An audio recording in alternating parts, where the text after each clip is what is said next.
ব্যাংকককে নারকেলের স্বর্গরাজ্য বললেও ভুল হবে না। দর্শক, আজকের ভিডিওতে এমনই এক ফ্যাক্টরি দেখবেন যেখানে হাজার হাজার ডাব প্রসেস হয়, যা পুরো থাইল্যান্ড তো বটেই, বিদেশেও রপ্তানি করে কোটি কোটি টাকা আয় করছে।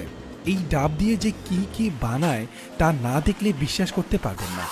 এত বিপুল সংখ্যক ডাব প্রসেস করার জন্য তাদের রয়েছে অত্যন্ত দক্ষ কর্মী, যারা হাতের জাদুতে নিমিষেই কঠিন কাজগুলো আঞ্জাম দিয়ে থাকে।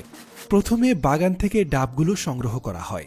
দর্শক, থাইল্যান্ডের নারকেলের বাগানগুলো কিন্তু একদম ইউনিক।